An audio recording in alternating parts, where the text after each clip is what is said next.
Tahukah Anda bahwa mungkin ada makanan yang sudah berubah jadi racun mematikan di dalam kulkas Anda sekarang? Saya akan menunjukkan 8 makanan yang bisa membunuh Anda secara perlahan, meskipun kelihatan yang masih bagus. Sebelum memulai, tolong klik tombol subscribe dan nyalakan notifikasi agar Anda tidak ketinggalan informasi kesehatan penting lainnya. Jangan lupa like video ini, dan tulis di kolom komentar dari kota mana Anda menonton, biar kita bisa saling kenal dan saling mengingatkan. Minggu lalu, seorang ibu muda bernama Ibu Laras dari Bandung menghubungi saya. Suaminya, Pak Prodo, dibawa ke UGD dengan kondisi yang mengenaskan. Ia muntah terus-menerus, diare parah hingga dehidrasi dan badannya lemas tidak berdaya. Penyebabnya ternyata sepele tapi sangat berbahaya.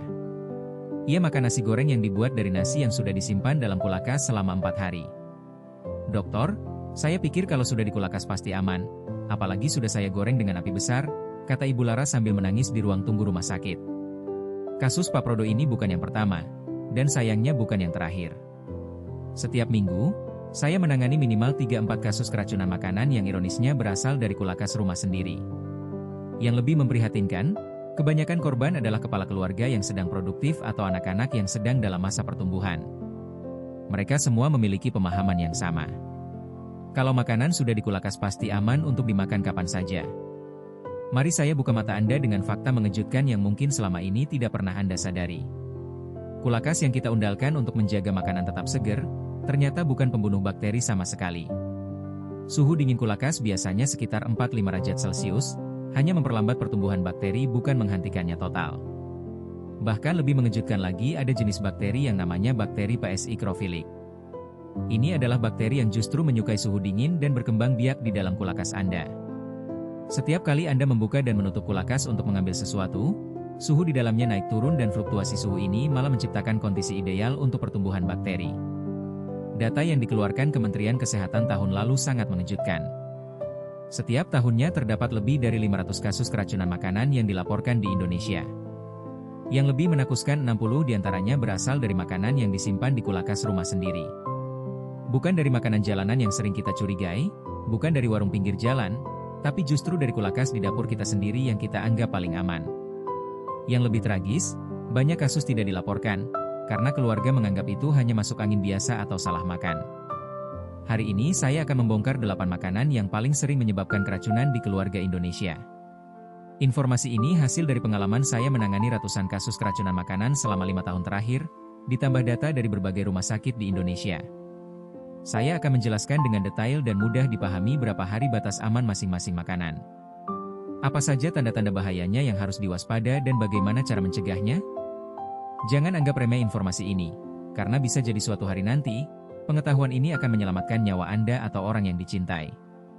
Mulai dari makanan yang hampir pasti ada di kulkas keluarga Indonesia, telur rebus. Telur rebus sering dianggap makanan yang awet karena sudah dimasak dan masih ada cangkangnya yang melindungi. Banyak orang bahkan sengaja merebus telur dalam jumlah banyak untuk persediaan seminggu. Tapi tahukah Anda bahwa telur rebus justru sangat berbahaya kalau disimpan lebih dari 3 hari di kulkas? Ya, Anda tidak salah dengar, maksimal hanya 3 hari, tidak lebih. Saat proses perebusan terjadi perubahan struktur yang fatal pada cangkang telur, lapisan kutikula alami yang melindungi telur mentah hancur karena panas, dan pori-pori cangkang yang tadinya tertutup rapat menjadi terbuka lebar. Retakan-retakan mikroskopis yang tidak terlihat mata terbentuk di seluruh permukaan cangkang. Akibat perubahan suhu drastis dari panas ke dingin. Celah-celah kecil ini menjadi jalan bagi bakteri Salmonella, E. coli dan Listeria untuk masuk dan mengkontaminasi isi telur. Bagian kuning telur adalah surga sempurna bagi bakteri untuk berkembang biak. Dengan kandungan protein yang sangat tinggi dan tekstur yang lembab, kuning telur menyediakan nutrisi ideal untuk pertumbuhan bakteri dalam suhu kulkas sekalipun. Bakteri bisa berlipat ganda setiap 4-6 jam. Bayangkan dari 100 bakteri di hari pertama, bisa menjadi jutaan bakteri di hari ketiga.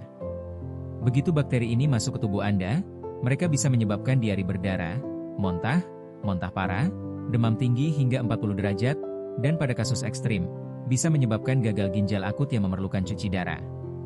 Bagaimana cara mengenali telur robust yang sudah tidak aman? Pertama, cium baunya. Jika terasa aroma belerang atau bau busuk yang menyengat, itu tanda bakteri sudah berkembang biak. Perhatikan kuning telur, kalau adalah pisang hijau keabu-abuan di sekitarnya, itu bukan hanya reaksi kimia biasa, tetapi tanda kontaminasi bakteri. Pertama, kedua, ketiga. Kalau putih telur terasa berlendir atau lengket, jangan pernah dimakan, Keempat, perhatikan cangkangnya. Jika ada bintik hitam atau jamur, telur sudah terkontaminasi berat. Sekarang kita bahas pembunuh tersembunyi nomor 2 yang ada di hampir setiap dapur Indonesia. Nasi adalah makanan pokok kita, dan hampir setiap keluarga memiliki kebiasaan menyimpan nasi sisa di kulkas untuk digoreng atau dihangatkan esok hari. Namun, dengan baik-baik, nasi hanya bisa bertahan maksimal 2 hari di kulkas. Lebih baik habiskan dalam 24 jam untuk keamanan maksimal. Ada bakteri berbahaya bernama Bacillus cereus, yang hidup di beras mentah. Bakteri ini memiliki spora yang sangat tahan panas. Tidak mati, meskipun beras sudah dimasak dengan suhu 100 derajat Celcius. Setelah nasi matang dibiarkan dingin, spora bakteri ini bangun dan mulai berkembang biak dengan cepat. Dalam waktu 2 jam di suhu ruang, jumlah bakteri bisa berkali-kali lipat. Yang lebih berbahaya lagi, Bacillus cereus yang hasilkan 2 toksin beracun. Toksin pertama menyebabkan muntah hebat dalam 1-6 jam setelah makan. Sedangkan toksin kedua, menyebabkan diare dan kram perut dalam Agustus 16 jam. Toksin ini tahan panas, dan tidak hancur meski nasi digoreng dengan api besar, atau dipanaskan berkali-kali di microwave. Jadi, membuat nasi goreng dari nasi yang sudah basi tidak membantu. Karena racunnya masih ada, saya ingat kasus keluarga Pak Bambang dari Tangerang. 6 anggota keluarga masuk rumah sakit bersamaan, setelah makan nasi goreng spesial di hari Minggu. Nasi yang digunakan ternyata sudah 5 hari di kulkas. Tapi karena masih terlihat putih dan tidak berbau, mereka pikir masih aman. "Dok, kami sudah goreng pakai bumbu banyak, pakai kecup dan telur, masa masih bisa bikin keracunan?" tanya Pak Bambang dengan wajah pucat di ruang UGD. Mereka harus dirawat 3 hari dengan biaya puluhan juta. Tanda-tanda nasi sudah tidak aman dikonsumsi pertama, ada bau asam meskipun samar. Ini tanda fermentasi bakteri sudah dimulai. Kedua, tekstur nasi menjadi lengket atau berlendir padahal bukan ketan. Ketiga, ada perubahan warna menjadi kekuningan atau ada bintik-bintik hitam. Keempat, nasi terasa pahit atau asam saat di-GCP. Kalau menemukan salah satu tanda ini, jangan ambil resiko langsung buang. Cara aman menyimpan nasi. Segera masukkan ke kulkas maksimal 2 jam. Setelah matang, jangan tunggu sampai benar-benar dingin di suhu ruang. Simpan dalam wadah tertutup rapat dengan porsi kecil-kecil. Untuk sekali makan, jangan simpan dalam panci besar, karena bagian tengah akan lama dinginnya. Dan jadi sarang bakteri. Saat akan dimakan, panaskan sampai benar-benar panas mengapul minimal 75 derajat Celcius. Tapi ingat, ini hanya membunuh bakteri hidup, tidak menghilangkan toksin yang sudah terbentuk. Lanjut ke makanan ketiga, yang sering jadi penyebab keracunan, ayam yang sudah dimasak. Ayam goreng, ayam bakar, ayam pop, ayam kecup, semua jenis olahan ayam, maksimal bertahan 3 hari di kulkas. Protein hewani pada ayam adalah makanan favorit bakteri patogen, seperti Campylobacter, Salmonella, dan Clostridium perfringense. Begitu ayam matang terpapar udara, bakteri-bakteri ini langsung menyerang dan berkembang biak dengan kecepatan mengerikan. Dalam hitungan jam, bakteri pada ayam bisa berlipat ganda jutaan kali. Yang lebih berbahaya, ayam yang sudah terkontaminasi, sering tidak menunjukkan tanda-tanda yang jelas. Di awal masih terlihat normal, baunya masih enak, tapi di dalamnya sudah penuh dengan bakteri berbahaya. Baru setelah 2-3 hari, tanda-tanda pembusukan mulai terlihat jelas. Ada lendir lengket di permukaan, bau asam menyengat seperti cuka atau warna berubah kehijauan, terutama di bagian tulang. Ibu Sisk dari Medan pernah bercerita ke saya dengan mata berkaca-kaca. Anaknya yang berusia 7 tahun, harus dirawat di ICU selama seminggu, gara-gara makan ayam goreng yang sudah 4 hari di kulkas. "Dok, ayamnya masih kelihatan bagus, saya panaskan lagi sampai panas, kenapa bisa begini?" parah tangisnya. Anaknya mengalami dehidrasi berat, karena diare bebarah dan muntah. Muntah tidak berhenti. Butuh waktu sebulan untuk pemulahan total, dan biaya yang dikeluarkan mencapai 50 juta rupiah. Sekarang kita bahas makanan keempat, yang menjadi favorit masyarakat Indonesia. Tapi ternyata paling berbahaya, sayur bersantan, rendang, gulai, opor, sayur lodeh kari. Semua masakan yang menggunakan santan, maksimal bertahan 1 hari saja di kulkas. Ya, Anda tidak salah, baca hanya 1 hari. Santan adalah campuran berbahaya antara lemak dan protein yang mudah rusak. Begitu terpapar udara dan bakteri, santan langsung membusuk dan menghasilkan zat beracun. Lemak dalam santan mengalami oksidasi yang menghasilkan prosida dan aldehid. Zat yang bisa menyebabkan kanker, ditambah dengan sayuran yang sudah layu dan bumbu yang sudah teroksidasi akan menjadi racun yang bisa merusak sistem pencernaan. Bakteri Staphylococcus aureus sangat suka berkembang di makanan. Santan bisa menghasilkan antarotosin yang menyebabkan keracunan makanan parah. Yang lebih mengerikan, memanaskan sayuran yang sudah bersantan berulang kali, justru memperparah masalah. Setiap kali dipanaskan, struktur protein dan lemak semakin rusak dan menghasilkan lebih banyak racun. Pak Hendrik dari Padang pernah menceritakan keluarganya 12 orang keracunan setelah makan rendang yang sudah 3 hari dipanaskan ulang untuk acara keluarga. Kami pikir rendang itu awet apalagi sudah pakai bumbu banyak dan dipanaskan terus katanya dengan penyesalan mendalam. Mari kita lanjut ke makanan kelima. Seafood yang sudah dimasak, seperti udang goreng, cumi bakar, ikan asam manis, kerang, dan saus tiram. Semua jenis seafood maksimal 2 hari di kulkas. Seafood memiliki kandungan protein tinggi, tapi struktur lemak membuatnya jadi target bakteri pembusuk paling berbahaya. Seafood basi menghasilkan histamin dalam jumlah besar. Histamin bisa menyebabkan reaksi alergi parah. Ironisnya orang yang tadinya tidak alergi bisa mengalami gejala hebat. Jika makan seafood basi, gejalanya mulai dari gatal, ruang merah di seluruh tubuh, wajah bengkak, bibir membiru, sesak napas, hingga syok anafilaktik yang bisa menyebabkan kematian. Dalam hitungan menit, histamin ini tidak hilang meski dipanaskan. Jadi, meskipun Anda goreng atau rebus ulang racunnya tetap ada. Tanda-tanda seafood sudah basi adalah pertama, ada bau amonia atau bau pesing menyengat. Kedua, tekstur lembek dan berlendir. Ketiga, warna kusam atau ada bercak hitam. Keempat, jika ditekan bekas tekanan tidak kembali seperti semula. Jika menemukan salah satu tanda tersebut, jangan mencoba memakannya. Meskipun sayang, makanan keenam yang sering diabaikan tapi sangat berbahaya adalah kentang rebus. Kentang rebus maksimal 3 hari di kulkas, tapi ada syarat penting, harus disimpan dalam wadah yang rapat. Kenapa? Dalam kondisi tanpa oksigen atau anaerob, kentang menjadi tempat tumbuh ideal untuk Clostridium botulinum, bakteri penyebab botulisme yang mematikan. Botulisme adalah keracunan yang menyerang sistem saraf. Gejalanya dimulai dari pandangan kabur dan ganda, kelopak mata turun, kesulitan menelan, mulut kering, hingga kelumpuhan otot pernafasan yang bisa menyebabkan kematian. Toksin botulinum adalah salah satu racun paling mematikan di dunia, hanya butuh 1 nanogram per kilogram berat badan untuk membunuh manusia dewasa. Yang mengerikan, toksin ini tidak berbau, tidak berasa, dan tidak mengubah penampilan makanan. Kasus botulisme dari kentang pernah terjadi pada keluarga Ibu Lestari dari Bogor. Mereka membuat perkedel dari kentang rebus yang sudah 5 hari disimpan dalam toples tertutup rapat. 3 jam setelah makan, seluruh keluarga mengalami gejala botulisme. Beruntung, mereka cepat dibawa ke rumah sakit dan mendapat antitoksin. Tapi butuh 2 bulan perawatan intensif untuk pulih total. Saya tidak pernah menyangka, kentang bisa jadi racun mematikan seperti itu, kata Ibu Lestari dengan trauma yang masih terlihat di wajahnya. Sekarang kita bahas makanan ketujuh yang paling sering diabaikan padahal paling cepat rusak, yaitu jamur yang sudah dimasak. Tumis jamur, sop, jamur-jamur crispy, pizza jamur. Semua olahan jamur maksimal bertahan 1 hari saja di kulkas.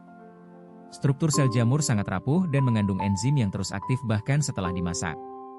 Begitu sel jamur rusak, enzim ini mengubah protein menjadi senyawa beracun yang berbahaya untuk liver dan ginjal.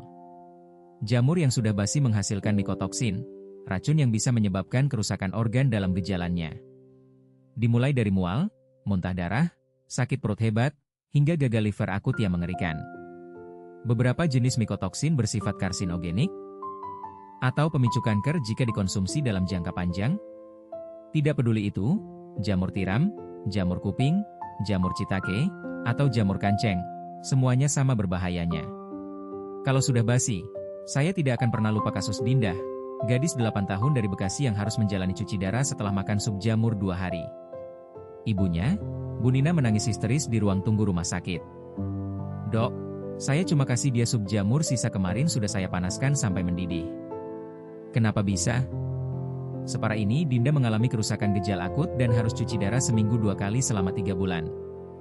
Biaya pengobatan, menghabiskan tabungan pendidikan yang dikumpulkan bertahun-tahun, makanan terakhir yang sering dianggap aman, padahal berbahaya, buah potong semangka, potong melon, potong pepaya, potong nanas, potong semua maksimal 2 hari di kulkas.